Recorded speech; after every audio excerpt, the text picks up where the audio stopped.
Okay, hopefully you were able to get through the assignment about China and India. You're able to type in 10 facts about both into the document and answer the question at the end and submit that. So if you haven't submitted it, please make sure that you do so after we're done with the notes. And so for the notes today, we'll continue talking about China. We started talking about them yesterday. That's what the bell ringer was about. And today we will continue. And we will start from where we left off. We had finished by mentioning the Qin Dynasty and how it would be the last one that exists in China. So today we'll talk about how it transitioned to a communist country, and it wasn't simply overnight and necessarily because of one event. So first, we'll mention something that I alluded to at the beginning of class, which was the Boxer Rebellion. The Boxer Rebellion.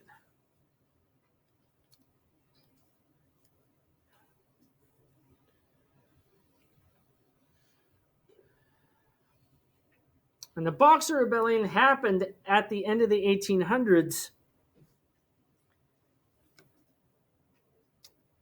And it's really against the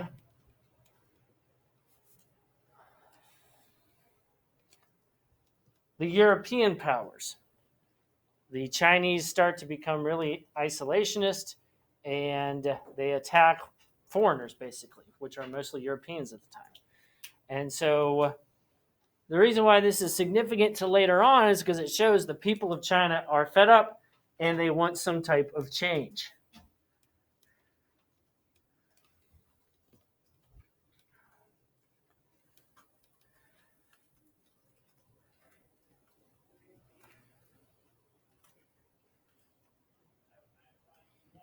And it really wasn't the Qin dynasty leaders, the royal family, didn't put down the rebellion. It was the European armies that came in and did it for them. So that also made the Chinese people suspicious of their own leadership.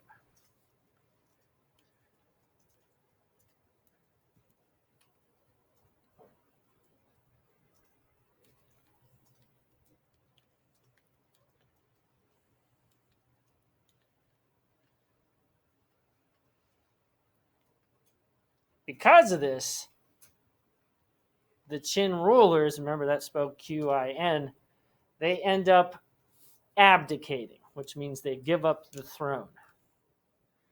So the Qin leaders abdicate. And abdicate is spelled Abdicate. That's Abdicate.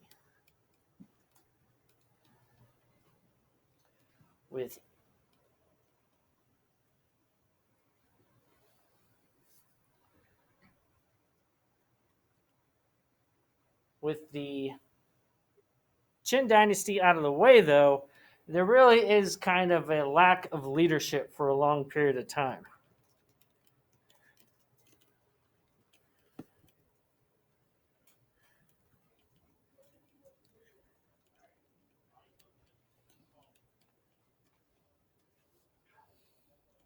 Until the 1930s or so, when we see the rise of two men, the guys up there on the screen. The one at the top will be one of those two leaders that rises in the 1930s. And his name is Chiang Kai shek. And that's spelled Chiang. That's Chiang. And his last name is Kai shek, which is Kai dash SHEK.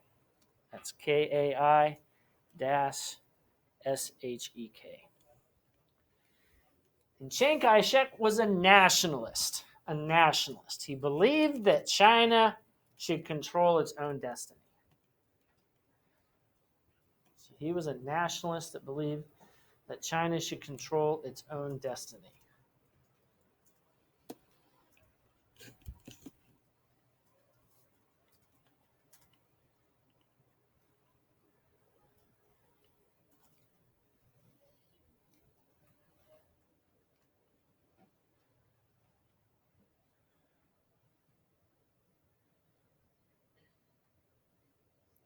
The other person will be backed by the Soviet Union.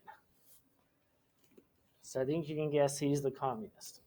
So the other person will be backed by the Soviet Union. And his name is Mao Zedong. Now that can be spelled and pronounced a bunch of different ways, so I'm just going to give you one.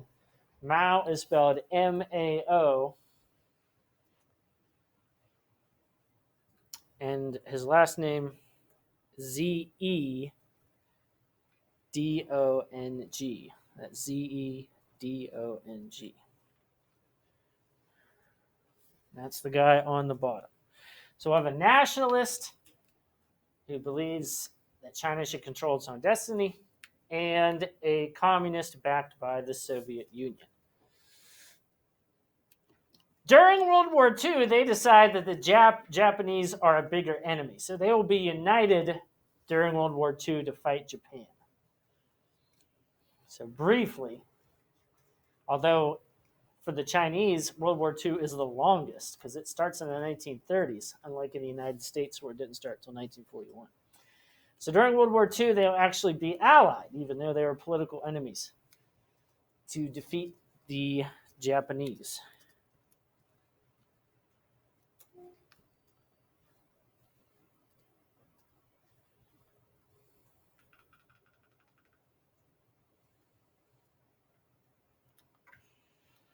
But after the war, obviously, there's going to be some kind of change. So power will be seized.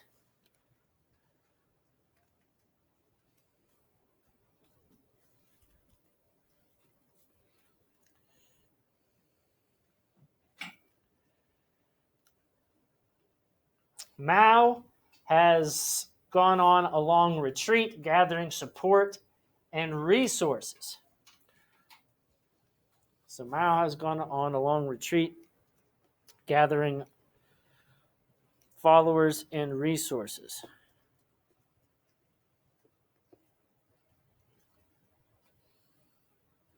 Because of this continually building of support and resources, and because they have help from the Soviets, eventually the communists are able to win.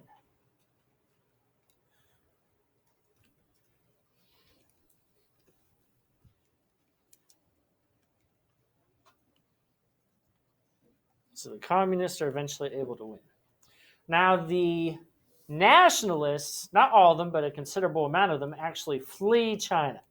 And they go to this island that's up on the screen. Does anybody know what the name of that island is? Taiwan, yes. So they flee to Taiwan. So anytime that you see Taiwan in the news, it's probably going back to this. Because Taiwan, and this is a story from all over the world, of course, there are native people on Taiwan that no one really cares about. But really, the majority population of Taiwan are from China. They're Chinese descendants of the Chinese nationalists that fled there. So if you read about how Taiwan is claimed by China, that's because China says, hey, these are our people. We should really control that island. It's really also because they don't want any people that has a different opinion or critical of them. So they would, of course, like control back over the island of Taiwan.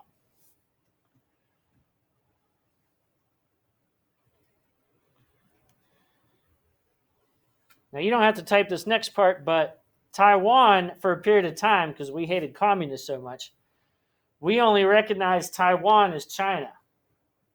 We did not recognize the big country across the sea that had 1 billion people in it. We basically ignored them and said they're communists, so they don't count. So like on the UN Security Council and our ambassadors and all that they only came from Taiwan for a period of time. But obviously, over the decades, we realized we couldn't keep doing that because that was ignoring 1 billion people. So we eventually changed that position. But even today, Taiwan remains independent from China because of one reason, because they have a military alliance with the United States. But let's move on talking about the bigger China here and the Great Leap Forward.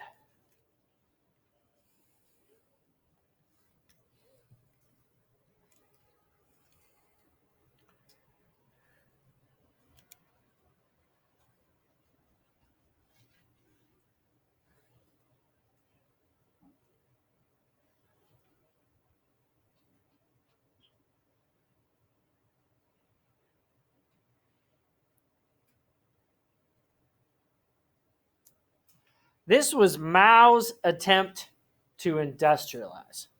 Mao's attempt to industrialize. The Soviet Union had done it, so he thought China should be able to industrialize too. So this was his attempt to industrialize. Unfortunately, Mao knew nothing about economics or industrialization, so this was actually a bad plan.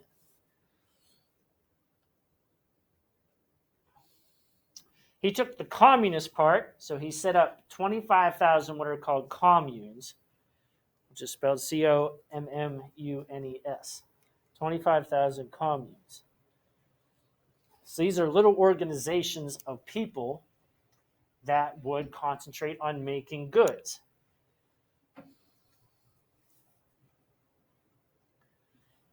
So 25,000 communes, and they concentrate on making goods. Now he, without doing a lot of research, when he heard the word industrialization, he thought of the United States and the Soviet Union and Britain and Germany making lots of steel. So he thought that's what a lot of these communes should be doing. So a lot of these people had been farmers and peasants. They didn't have any tools. They didn't have iron ore. But he basically set them up to make steel, which none of them knew how to do or were capable of. So a lot of them, fearful of any type of punishment, ended up just gathering whatever metal they could and started melting it down to make steel. Well, of course, that didn't work, and a lot of it was crumbled easily or was weak or ineffective. And at the same time, all these people, especially the ones that had been farmers, weren't growing food anymore. So there were two results.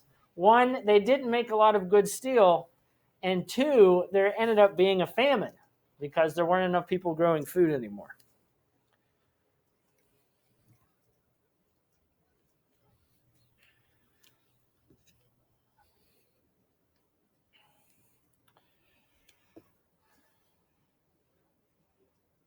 And even though communists are sometimes good at keeping records of when they're successful, they're not real good at keeping records when they do poorly. So we know there are a lot of people died. We just don't know exactly how many, but it's estimated between 25 and 60 million people died during the Great Leap Forward, mostly because of starvation.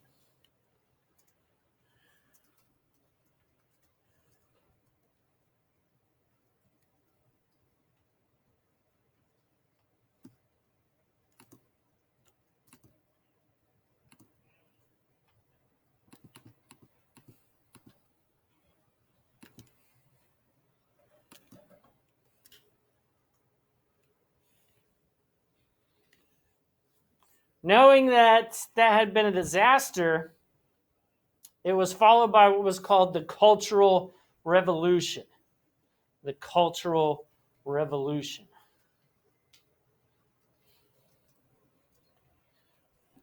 It was supposedly meant to refocus the people's attention on China. But what it was really meant to do was to purge all of Mao's critics.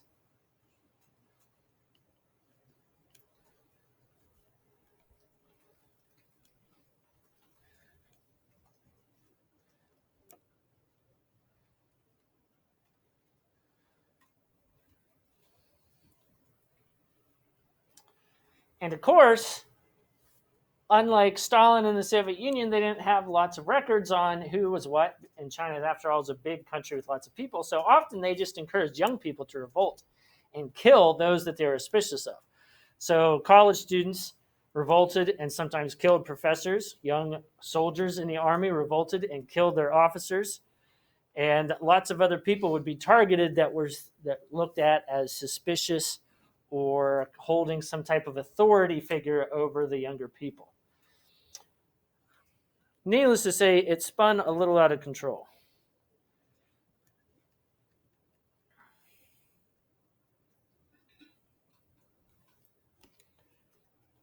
The good news is that eventually Mao died. He probably, even though he helped change it to be a communist country, other than that, his successes were incredibly minimal. So luckily, he passed away. After he passed away, a lot of the Chinese communist leadership realized, hey, that was pretty crazy. We shouldn't let something like that happen again. So they made some changes in the 1970s, starting in the 1970s.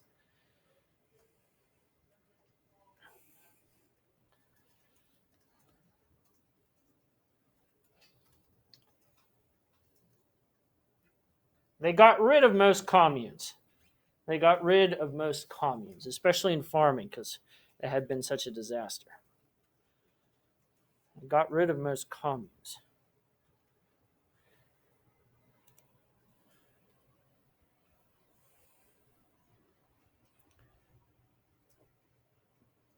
They allowed small businesses to exist, and they could control their own prices.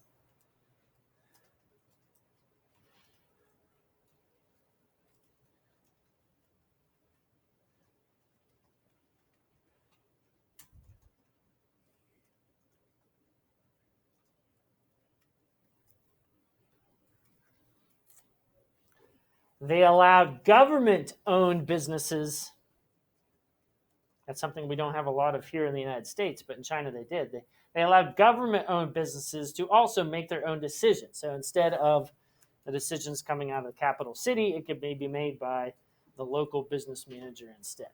So government owned businesses were also allowed to make their own decisions.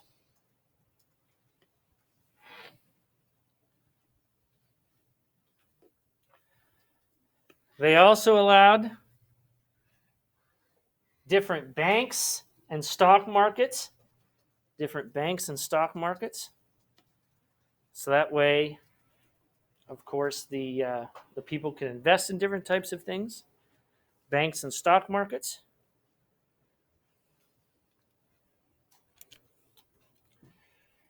And they also allowed foreign trade and investment. Foreign trade and investment. Foreign is spelled Foreign. Foreign. So foreign trade and investment.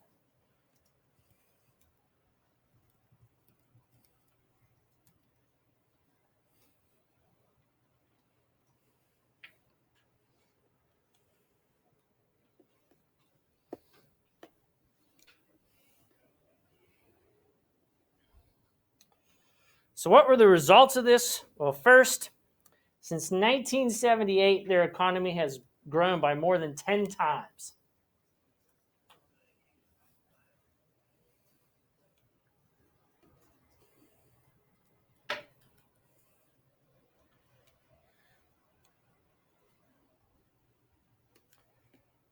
And obviously, they're now the second biggest economy in the world after us. And in some respects, they might even be in first place, which shouldn't be surprising since they have 1 billion more people than us.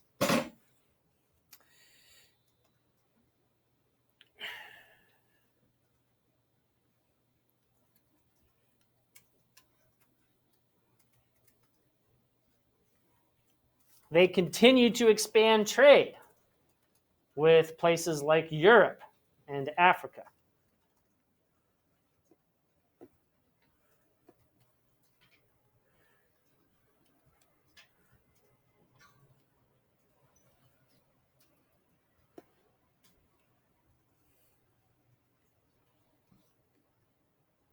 And there has been huge urban growth.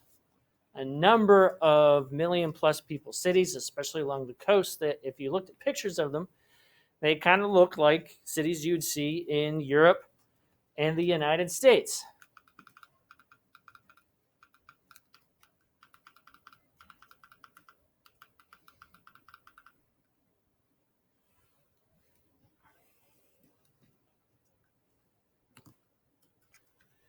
So there's one, and I don't know if it's going to go to the next one. There's another one.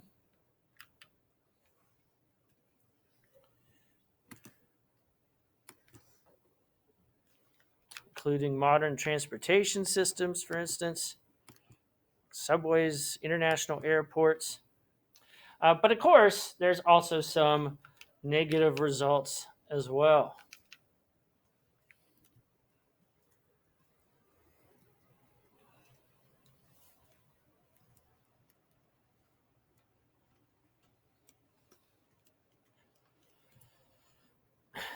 Lots of migrants, people moving back and forth in the country from job to job as some companies just all of a sudden explode in size and others collapse. That's a problem with growth, is there's lots of ups and downs that occur.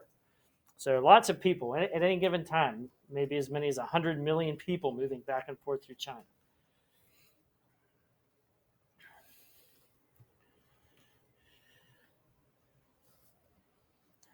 And even though they have a communist government, believe it or not, there is huge amounts of corruption. Huge amounts of corruption. There's always a scandal. A Chinese company that's been putting toxic chemicals in their animal feed. This just happened over the last couple of months. So because they want to grow and make lots of money, they did the same thing that America's businesses did in the 1890s and 19 teens. We made a lot of bad products just to try to make a quick buck. So China is facing the same type of problem.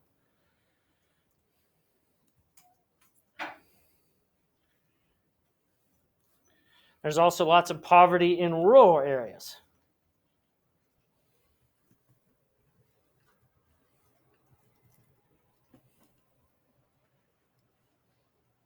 Lots of poverty in rural areas. So there's a big disconnect, and this shouldn't be surprising either because that happens in the United States.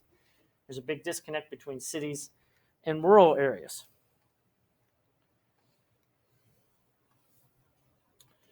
Another problem they have today is an aging population. An aging population. For a long time, China was worried that they had too many people, so they actually made it a law that you could only have one child. It was called their one-child policy. The problem is now is you have a lot of old people, and they don't necessarily, either they don't have any children or they only have one child to help take care of them when they get old. And so that's becoming a huge problem in China. And then, of course, one of the biggest ones is pollution, an enormous amount of pollution.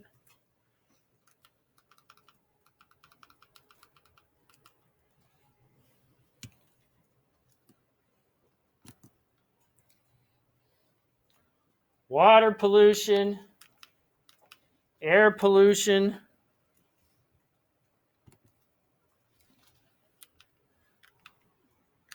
toxic chemicals.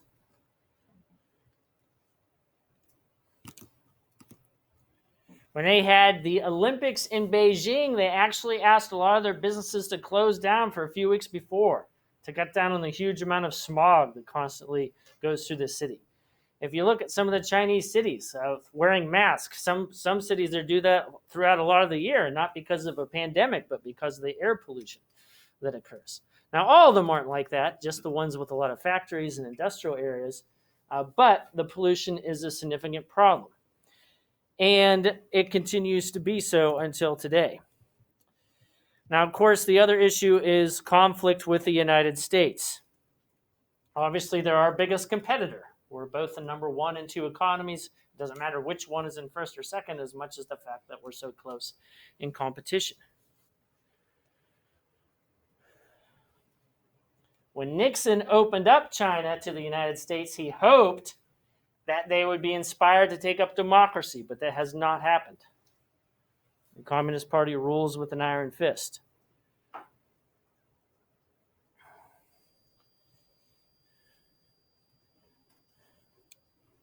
And the only time there was a revolt that happened in Beijing, it was easily crushed by the Chinese military.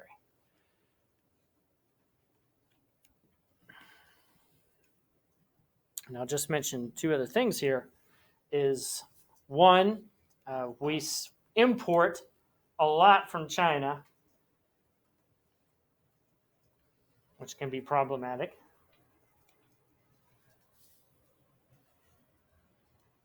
And the second item is that we are allies with Taiwan. China really, really, really, really does not like that.